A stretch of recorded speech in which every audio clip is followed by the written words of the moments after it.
CNN Chile Radio, a las 9 de la mañana con 11 minutos. Su primera cuenta pública como defensora nacional entregó esta semana Verónica Encina, que nos acompaña acá en el estudio. ¿Cómo está, abogada? Muy buenos días. Bienvenida. Muy buenos días, gracias. Gracias por acompañarnos. Gracias. Bueno, y con harta contingencia, tenemos hartas cosas que revisar. Ineludible es lo que ha pasado con el caso del sicario liberado, ¿cierto? La investigación que se está llevando adelante. Ayer el fiscal Pastén confirmaba acá que hay 7 gendarmes imputados, además de una funcionaria judicial, y la propia jueza que encabezó la audiencia de control de detención y de formalización. El sicario liberado tenía un defensor penal público, ¿cierto? Así es. ¿Cuál es la información que tienen ustedes de cómo se dio el procedimiento y cuál es su opinión general sobre lo que ha ocurrido? A ver, en primer lugar, nosotros como Defensoría, la información en relación con la causa no la podemos entregar, yo como Defensora Nacional del caso en particular. Tengo la información general, obviamente, del estado de la causa, del proceso y también, obviamente, todo lo que se sabe por los medios de prensa. En relación a la situación de su liberación y todo lo que se ha sabido por los medios, tampoco puedo emitir una opinión. Primero porque tenemos el caso como Defensoría y tenemos al imputado que fue liberado, por tanto nosotros no podemos opinar acerca de lo que sucedió. Sí le puedo señalar que en relación con lo que ya se sabe, ¿no? Es efectivo que la Defensoría no tuvo conocimiento alguno. El defensor penal público que estaba a cargo de este imputado tampoco tuvo conocimiento, se entera también por la prensa de las circunstancias de su liberación. Ah, ¿no se enteró directamente? No, no fue directamente, el imputado no se comunicó con él. Lo que sabemos es que se encienden las alarmas y el sistema se entera de esto porque el abogado de otro de los sujetos acusados de sicariato consulta porque a su defendido no se le entrega la misma medida que al sicario liberado o el eventual sicario liberado. Ese abogado era abogado particular. Así es, era abogado particular. ¿Y se le comunica formalmente al defensor de esta persona que es liberada lo que ha ocurrido por parte del sistema judicial? No, no hay ninguna notificación ni ninguna situación formal. Justamente eso es lo que llama la atención del caso y lo que lo hace irregular y lo que ha motivado una investigación tanto penal como administrativa en Gendarmería y en el Poder Judicial, ¿no? Porque obviamente esto no se produjo como debiera haberse producido, o sea, en una audiencia, en una revisión de cautelar y mediante una resolución judicial que lo ordenara pública. Esto no fue notificado a los intervinientes, no fue notificado a la defensa, tampoco fue notificado al fiscal. Defensora, y a su juicio, en una mirada más general, ¿este caso refleja algunos problemas del funcionamiento del sistema? Bueno, la verdad es que eso es lo que está en este momento investigándose, ¿no? Tanto en materia administrativa como en materia penal. Como Defensoría nosotros no tenemos conocimiento de si existe algún tipo de problema específico o si hay alguna circunstancia más generalizada. Y obviamente tenemos que esperar los resultados de la investigación. Defensora, en su cuenta pública usted planteaba que la Defensoría no se ha actualizado en los 25 años desde que comenzó ya la reforma procesal penal. ¿A qué se refiere? ¿Qué es lo que falta y cuál es ese desequilibrio que ven ustedes desde la Defensoría? Bueno, lo que ocurre es que la Defensoría se inicia el 2001 como una institución que depende del Poder Ejecutivo, ¿sí? En cambio, el Ministerio Público se crea como un organismo autónomo con autonomía constitucional. Y eso es correcto, así debe ser, porque la persecución penal no puede tener injerencia o interferencia de ningún otro interés distinto que el de que se cumpla la ley. Asimismo, la Defensoría tampoco debe tener ningún tipo de injerencia distinta a los intereses de los representados, de los imputados. Ni siquiera es la jefatura o la Defensora Nacional la que puede decir o decidir por los defensores.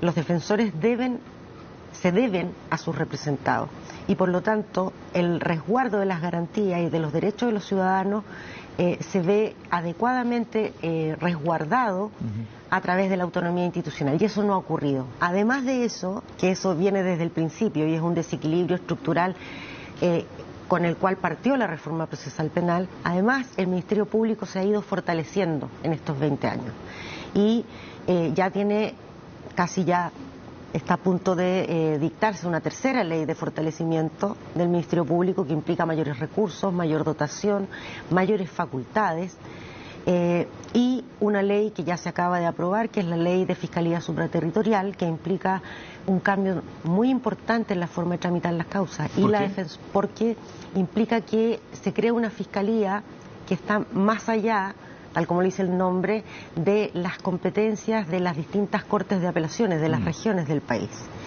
Eso significa que cambia la forma de tramitar las causas desde el punto de vista de en qué tribunal se va a conocer, por ejemplo. Hoy día la regla es que una causa se conoce por el tribunal donde se cometió el ilícito.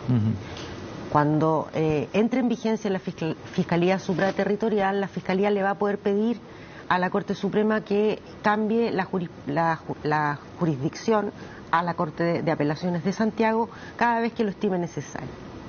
Y eso modifica toda la estructura de funcionamiento. Y como Defensoría nosotros tenemos que enfrentar eso. ¿Quién asume la defensa de un determinado caso? Exacto. Hay que tener en consideración que la Defensoría lleva más del 90% de las causas. Por lo tanto, obviamente va a impactar y nosotros no se nos ha asignado los mismos recursos que a ellos. Verónica, estamos conversando con Verónica Encina, que es defensora, que es la defensora nacional. Verónica, usted fue jueza de Tribunal de Garantía en Graneros, ¿cierto? Volviendo al caso del sicario liberado, ¿nos podría ayudar a comprender cómo funciona, cómo es la operativa o la trastienda administrativa para que una cuestión así suceda, ¿cierto? Porque hay una resolución original, que es la de la jueza Rodríguez, que dice que este sujeto tiene que quedar en prisión preventiva, ¿cierto? Así es. Y después se emiten 2 documentos más, que es lo que además precisaba anoche el fiscal a cargo de la investigación. Uno para corregir un error en el nombre del imputado y que en ese mismo documento se ordena su liberación, y otro documento para corregir el documento 2, ¿cierto? Eso es como lo que se tiene claridad hasta ahora. ¿Cuán habitual es que pase una cuestión así sin que sea advertido por la jueza titular? A ver, tengo que lamentablemente precisar que el día de ayer en la tarde la magistrada se comunicó con la Defensoría. Es muy probable que la Defensoría asuma su representación. De la magistrada Irene Rodríguez, que está suspendida. Así es. ¿Se comunicó con usted directamente? No, por los medios normales, a través de la Defensoría Metropolitana Norte, que es la que lleva la causa penal. ¿Ya? Por lo tanto, para solicitarle su representación. Para solicitar que asumiera su representación. Por lo tanto, obviamente yo no me puedo pronunciar acerca de los detalles de la información que me está preguntando, porque obviamente eso podría afectar los derechos. Pero en términos generales y en su experiencia como jueza de garantía, ¿qué tan habitual es que se produzcan este tipo de contraórdenes? O sea, las contraórdenes sí. A ver, no es lo mismo una contraorden ajustada, digamos, que corresponde porque se dictó una resolución en una audiencia, que lo que aparentemente, según se ha informado por medios de prensa, ocurrió en esta causa. Lo que ocurre acá se supone que es que sale una orden de libertad que no se dictó en audiencia, y eso es precisamente lo que se está investigando. Lo normal es que las resoluciones se dictan en audiencia, tanto la orden de prisión preventiva, como ocurrió en este caso, como la orden de libertad. Y lo que ocurre es que llega un oficio a Gendarmería que implica que se libera al imputado, y eso es lo que se está investigando, la causa de ello. ¿Y en esos casos no correspondía que se le informara a la Defensoría Penal Pública, desde Gendarmería, por ejemplo, o que se le comunicara? No, porque si esto hubiese sido bajo reglas normales, lo que debiera haber ocurrido es que se hubiera dictado una resolución antes de ese oficio que ordena la libertad. Y esa resolución tendría que haber sido dictada en audiencia, donde tendría que haber habido un defensor. Por tanto, no hay nada que avisarle al defensor, supone que ya lo sabía. Pero en este caso, como eso no ocurrió... No hubo audiencia. Exacto. Eso es lo que hay que investigar porque se produjo. Y de hecho hay quienes dicen que es raro que los gendarmes no hayan reparado en el hecho de que había habido solo una audiencia, ¿cierto? Que era la que dictaba la prisión preventiva del imputado. No hubo otra audiencia cambiando esa medida cautelar, y sin embargo de todas maneras procedieron con la liberación del sujeto. Exacto. Gendarmería en eso recibió, supuestamente, eso es lo que dice en la prensa, ¿no? Habría recibido el oficio ordenando la libertad y la ejecuta. Y eso es lo que hay que investigar, por qué. De dónde viene ese oficio, por qué se produce y por qué Gendarmería lo ejecuta. Pero usted dice que en su experiencia, y se lo pregunto porque porque estas cosas generan pérdida de confianza en el sistema, ¿cierto? Y eso es lo que se quiere evitar. Usted cuando era jueza de garantía, por ejemplo, los jueces de garantía, ¿tienen el control total del manejo de este software o este sistema computacional que permite además la firma electrónica? ¿O es habitual que venga otro funcionario y lo utilice a discreción, digamos, sin que sepa la jueza o el juez titular que se está haciendo utilización del sistema? Le reitero, lamentablemente, como hemos asumido la representación de la magistrada, yo no me puedo pronunciar sobre ese tipo de detalles, porque si yo emito una opinión, yo entiendo la pregunta porque fui juez de garantía y en ese sentido puedo explicar muchas cosas, pero en este caso yo estoy asumiendo mi rol de defensora nacional y además con el conflicto de que vamos a asumir la representación de ella. Por tanto, no puedo pronunciarme acerca de esa información que usted me pide. Pero no es sobre el caso particular, sino es cómo funciona el sistema, ¿cierto? ¿Cuánto control tienen los magistrados de garantía para que las órdenes que emiten, digamos, estén bien resguardadas y no pueda llegar eventualmente un tercero a... El sistema tiene varios resguardos informáticos. Ya los jueces, la firma electrónica avanzada tiene dobles factores para verificar sus claves y supuestamente tiene todos los resguardos de seguridad para que no se filtre la información, para que el juez controle lo que firma, etcétera. Obviamente los funcionarios del tribunal también apoyan esa labor, pero quien firma finalmente es el magistrado. Y eso, el control de la... O sea, una cosa es lo que firma la resolución y otra cosa es lo que ejecuta luego Gendarmería, que en este caso es la orden de, supuestamente, liberar. Primero la orden de ingresarlo, que es lo que ocurre cuando lo ingresan en prisión preventiva, y luego la orden de liberarlo, ¿no? Y ahí ya pasa a la otra institución.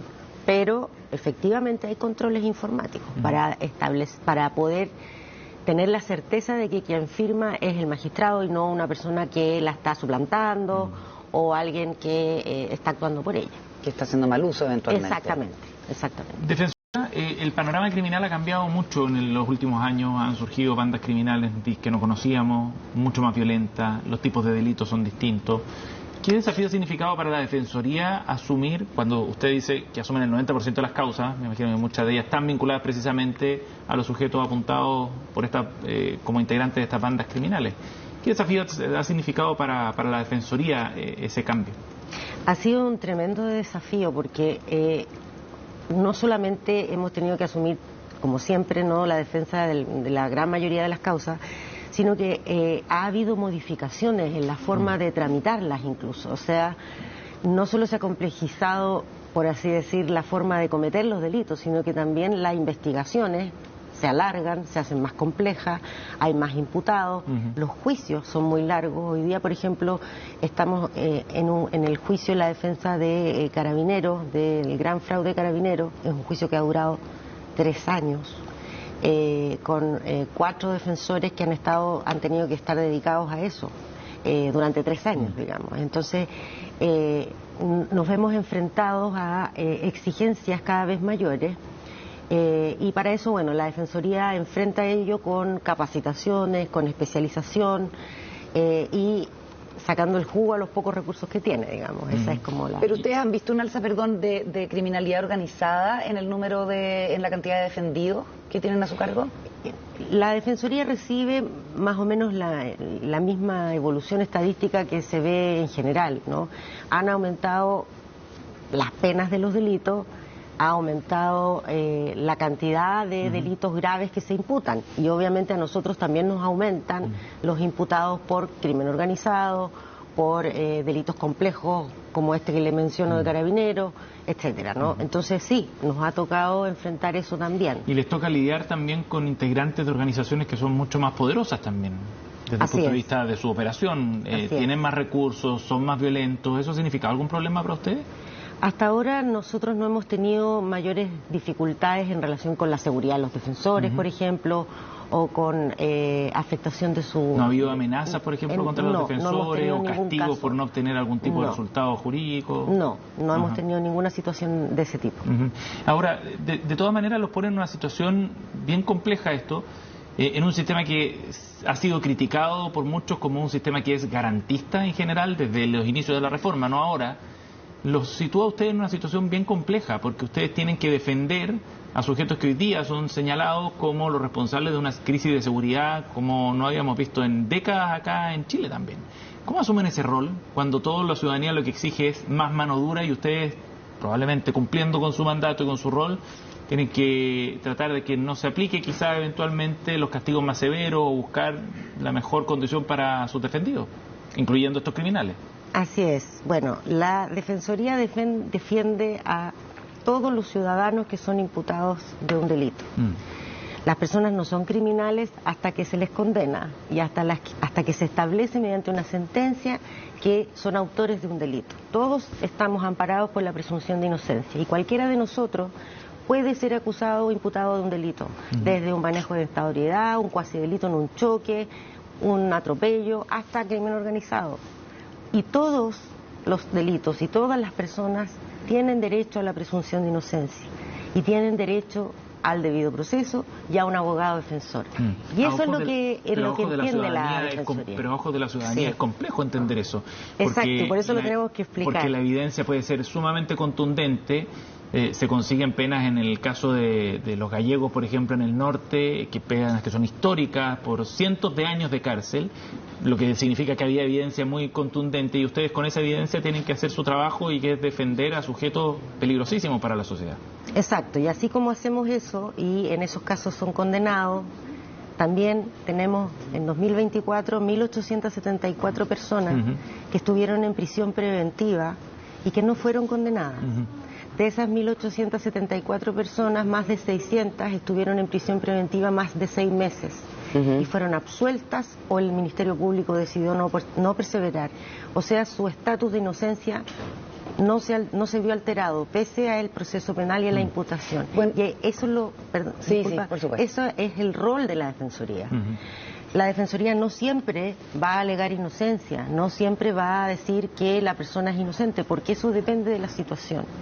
Pero cuando la persona es inocente, si no hay un defensor, el riesgo de la prisión o del castigo injusto es inaceptable en un Estado de Derecho. Claro. Y por eso que la defensa es tan importante. ¿Hay un abuso en la prisión preventiva a su juicio?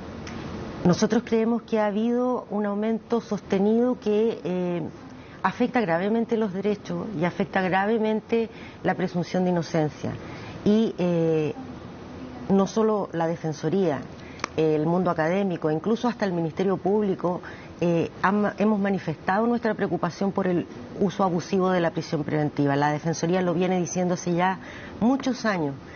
Esto obedece a múltiples causas, entre ellas el aumento sostenido de las penas y la disminución de las garantías, pero también en este debate público nosotros creemos que es sumamente importante que la gente comprenda lo peligroso que es que el sistema pueda incurrir en errores de este tipo, ¿no? Y por eso que, pese a lo difícil que es que se entienda el rol del defensor, los mismos defensores lo entendemos muy bien y lo vivimos explicando hasta a nuestras familias a veces que no entienden, ¿no es cierto?, lo que hacemos, pero también a los medios de prensa y a los medios de comunicación es importante transmitirles este mensaje, porque como digo, no siempre las personas son inocentes, efectivamente, pero cuando lo son, si no hay un defensor penal público que lo haga valer, estamos expuestos a vulneraciones que son inadmisibles. Claro, como dice el dicho, es peor un inocente en la cárcel que un culpable en las calles, ¿no? Estamos conversando con la Defensora Nacional, Verónica Encina.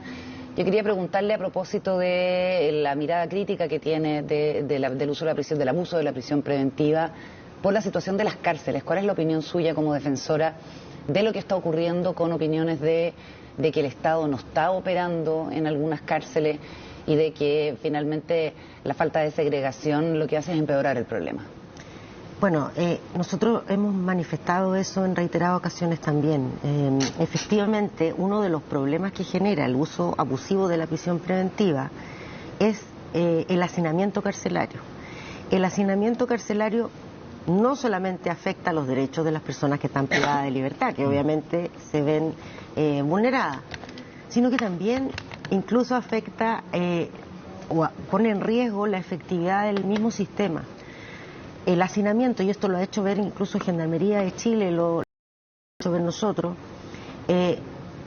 genera la dificultad, por ejemplo, de segregar correctamente a los imputados que forman parte del crimen organizado en relación con imputados menos peligrosos o que han cometido o que, digamos, están involucrados en causas graves pero que no forman parte del crimen organizado. Y eso genera un grave problema porque finalmente en otros países se ha visto, ¿no?, que los problemas de hacinamiento carcelario han ido generando el control de las cárceles por el crimen organizado. Cuando eso ocurre, cuando el Estado ya no puede controlar lo que ocurre en las cárceles, estamos en una situación mucho más compleja, ¿no?, como sociedad. Tenemos alto riesgo de que eso ocurra. Tenemos, no en todos los recintos carcelarios, pero tenemos recintos con hacinamientos gravísimos. Y eso implica un alto riesgo de... Exactamente. De control por parte del crimen organizado de los recintos carcelarios. Y es el Estado el que tiene que controlar eso. Para eso es necesario, primero, establecer controles también a nivel jurisdiccional del uso abusivo de la prisión preventiva. La prisión preventiva no puede utilizarse para todos los casos en que se le acusa a alguien de un delito. Debe usarse solo para aquellos casos en que es estrictamente indispensable. Defensora, y al día de hoy, ¿hay algunos recintos o zonas de algún recinto que estén controladas por el crimen organizado? A ver, eso es algo que en justicia se ha debatido mucho.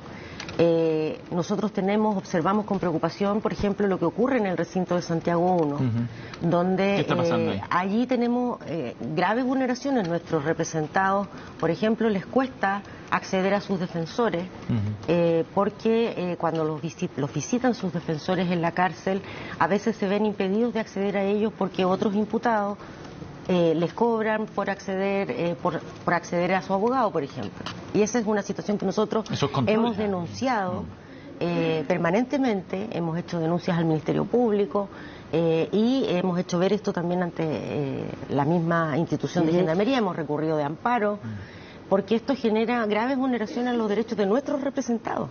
Defensora, nos queda un minuto, pero la situación de las mujeres también es compleja. Entre 2023 y 2024 aumentó en un 12,6% la prisión preventiva de mujeres versus un 4 y tanto de los hombres, si no me equivoco. La mayoría son extranjeras versus las chilenas, que es un 4,4%. Y en relación al crecimiento de los hombres en prisión preventiva, ¿cómo es la situación de las mujeres y qué nos puede contar de eso? Las mujeres han ido aumentando más proporcionalmente que los hombres. Tenemos mucha menor incidencia de mujeres privadas de libertad porque son muchas menos las mujeres que cometen delitos. Exacto. Pero ha habido un aumento preocupante. El aumento de la prisión preventiva entre 2023 y 2024 fue de un 0,5% y llegamos a un 9,5, un 9,7% de imputados en general privados de libertad. En cambio, las mujeres han aumentado a un 12,5% aproximadamente.